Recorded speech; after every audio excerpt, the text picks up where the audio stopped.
Deixa eu só dar uma olhada. Vocês conseguiram arrancar de mim a minha tréplica ao Iago Martins do canal Dois Dedos de Teologia. Para quem não estava acompanhando essa discussão, o professor Olavo de Carvalho tinha feito algumas postagens, um vídeo, etc. O Iago o respondeu. Depois eu e o professor Olavo de Carvalho respondemos o Iago. Depois o Iago respondeu com um vídeo longo, de uns 40 e tantos minutos, respondeu nosso vídeo, e eu fiquei devendo uma tréplica para ele, porque eu tinha prometido que se ele provasse que o protestantismo dele era o verdadeiro entre as mais de 9.000 denominações cristãs, eu ia pagar passagem e hospedagem para ele vir aqui a Londrina, para nós debatermos no Colégio Mãe de Deus, um colégio católico aqui em Londrina. Então vamos ver se de fato o Iago provou que o protestantismo dele é o verdadeiro. E ele disse que isso estava provado neste livro aqui, que ele escreveu recentemente, chamado O Cristão Reformado. Um livro de aproximadamente 330 páginas. Caraca.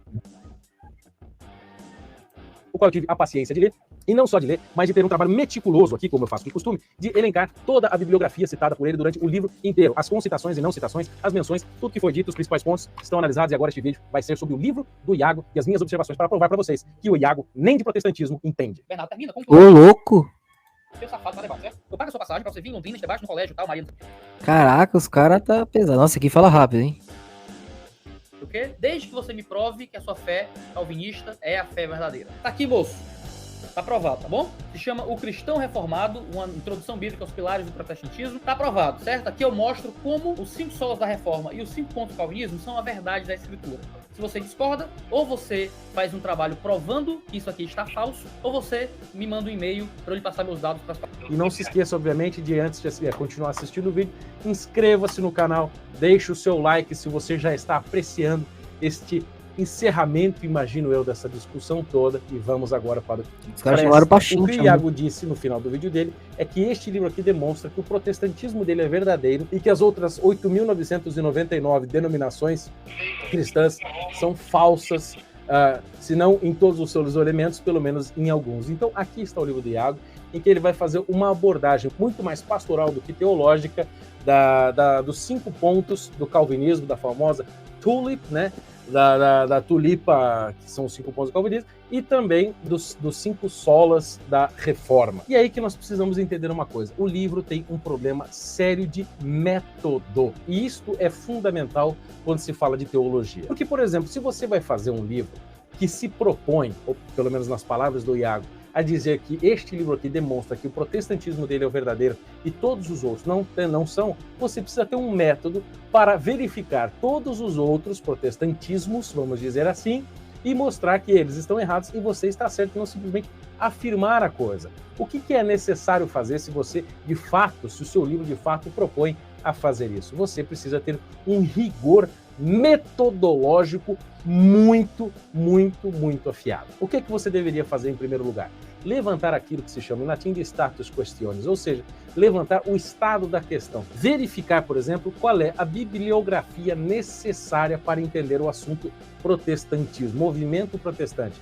Não a bibliografia apenas que concorda com você, ou a bibliografia que você gosta, mas a bibliografia, os livros, os autores, né, que fizeram contribuições... Eu discordo disso, tipo, quer dizer, para provar a verdade para você, eu tenho que entender de todas as mentiras.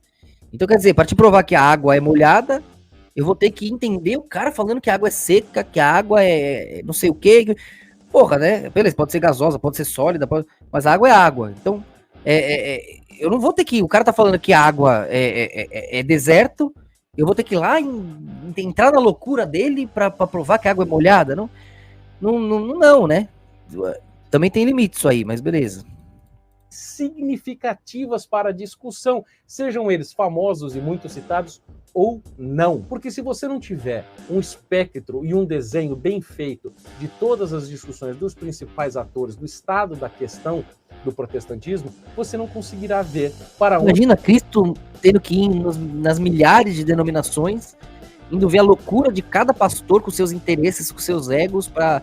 Pô, não, né? Você fala da verdade, você vai ali no que transbordou nas principais, que já vai incluir as demais. E aí o resto já vai achar a resposta, mas não dá pra você entrar na loucura de cada um pra... Onde ele está indo, o seu horizonte de consciência... A gente pega o principal, que já vai ecoar no resto. Igual pegar o degradê central, vai ecoar no resto.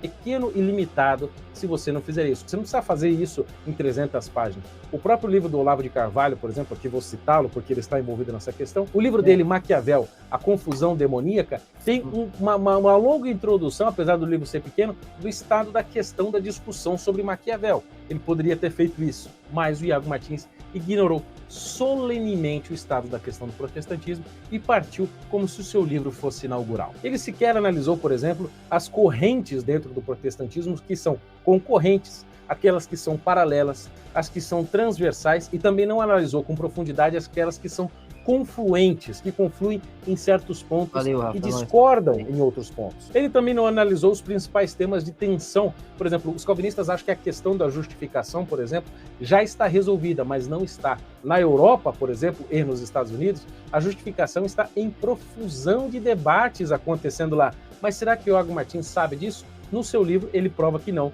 porque não tem citações de obras atuais da discussão sobre o problema do conceito de justificação, da teologia da justificação. Também o livro do Iago não analisa quais são as correntes que são novas, ou seja, as emergentes, não analisa aquelas que podem ser promissoras, que podem contribuir para o debate, ou mesmo aquelas correntes que estão em decadência. Isso não é sequer feito num livro que propõe provar que o seu protestantismo com este livro aqui é o verdadeiro. O livro parte como se todas essas questões que eu levantei agora não existissem. E continuando no problema da metodologia, daí mais é um problema de edição do livro, e que eu preciso falar porque ele colocou toda a responsabilidade da prova do seu protestantismo no seu livro.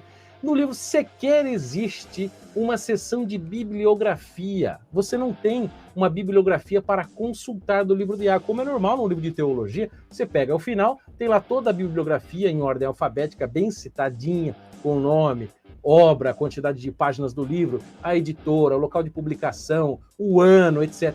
Nem isso tem. As citações são extremamente mal feitas, são apenas menções. As citações são uma ou outra, mas a maioria das citações são apenas menções. Ele diz o nome do autor, às vezes o nome da obra, e coloca a citação corrente. Não, você não sabe a página, você não sabe a editora, você não sabe qual livro veio, da onde que é, qual edição do livro que é. Fica uma confusão, você fica perdido. Eu até anotei aqui. Ele faz a citação aqui de mais ou menos 50 obras que corroboram as suas teses, e de 3 autores apenas que discordam das suas teses. Se você se propõe a provar que o seu cristianismo, o seu protestantismo é o verdadeiro, e você aborda apenas 3 autores em 50 que concordam com você e 3 que discordam, será que o seu horizonte de consciência, o seu status quo não está pequeno demais e você desconhece autores? Cara, depende dos autores, né? Tá parecendo os judeus com o Talmud.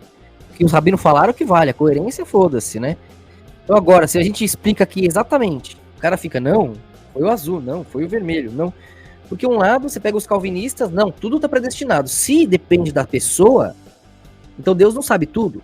Então os calvinistas vão pensar que, vão dizer, não, Deus já sabe tudo. Então se você foi pro inferno, ou você foi salvo, Deus já sabia, porque Deus sabe tudo. Se você fala que ele não sabia, você está falando que ele não sabe alguma coisa. O outro lado, porém, fala, caraca, isso aí, os arminianos, né, eles vão falar, pô, isso aí faz Deus ser pior que o demônio. Porque ele já escolhe antes quem vai se ferrar. Então, por meio, você não tem como se salvar, porque Deus já te jogou no inferno, o outro já jogou no céu, é isso.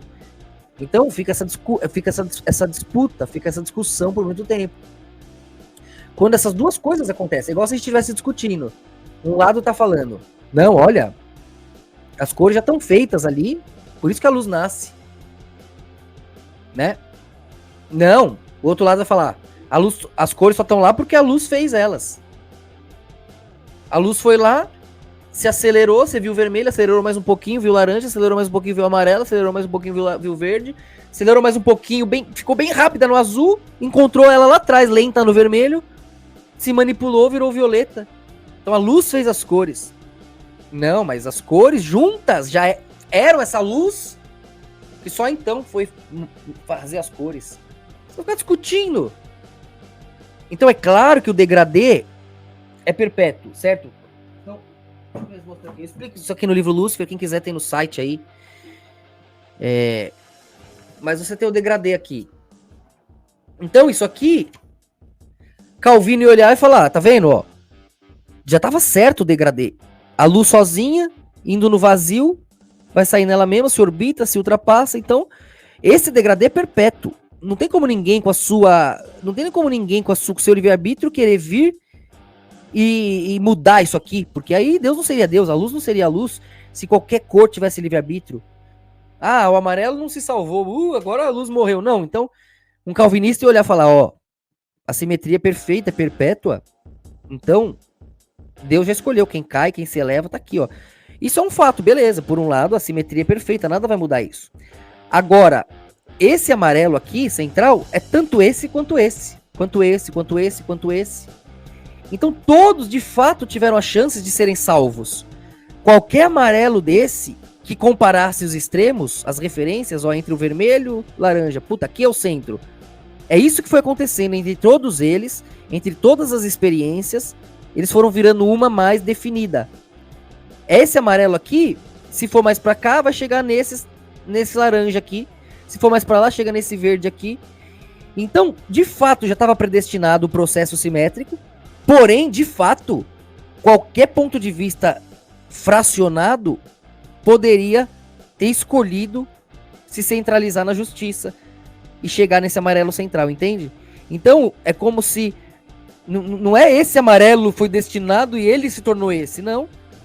Esse amarelo é a soma desse com esse, com esse, com esse, com esse, com esse, com esse, com esse. Todos tiveram a chance de transbordarem as suas limitações e chegarem aqui, entenderam? Livre-arbítrio e destino ao mesmo tempo aqui. Os arminianos e os calvinistas aqui se encontrariam nesse processo. Então isso é a coerência. A coerência vale mais do que o que os autores falam.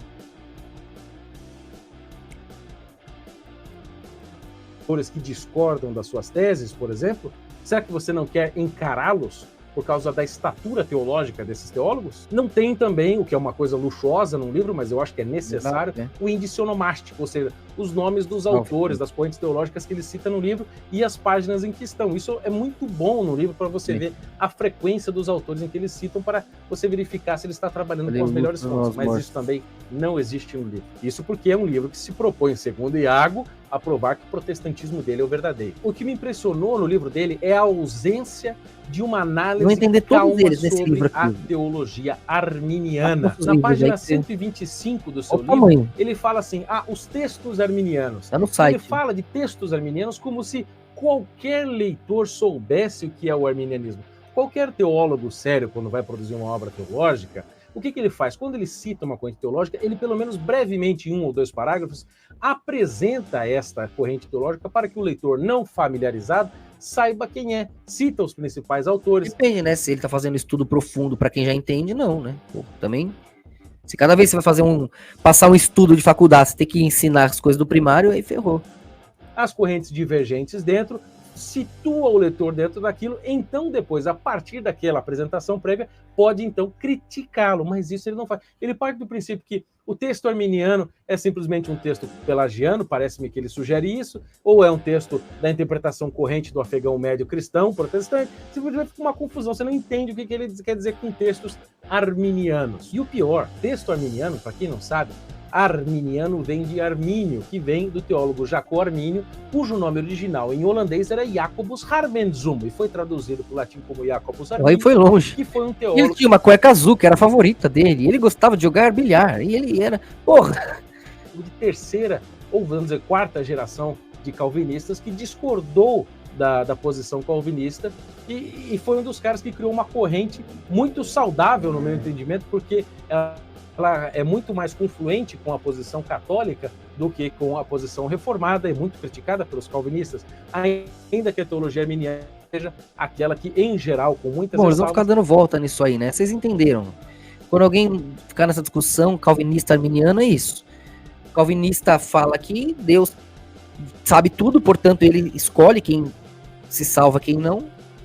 Tudo tá na mão dele, ninguém vai ter o poder acima dele. O outro lado fala que isso seria terrível, pior que Satanás, porque já condenaria inocentes às trevas, sendo que Satanás pelo menos condena os culpados, né? Então, aí os arminianos já vêm com esse contexto. E vocês aí, pela explicação que eu dei da luz, conseguem compreender.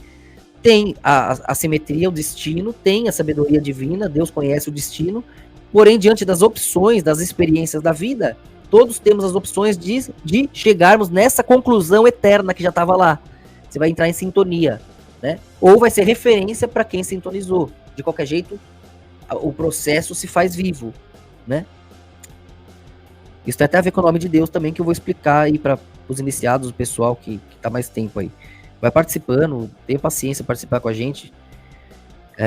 Quem se torna membro aí, pode entrar aqui, clica no link Escola Online. Aqui, ó, portaria, e vão te ajudar lá em tempo real. Você ganha apostila, jornal impresso, tudo que você gastar vira térito aqui, tudo que você faz no site vira térito, você vai só acumulando na sua carteira, vale comida e água em tempos de crise, a gente tá aumentando nossa produção cada vez mais, tá cheio de aluno ajudando aqui. Então, você não tem por que não ter, né? Melhor ter, e mesmo que não precise, do que precisar e não ter.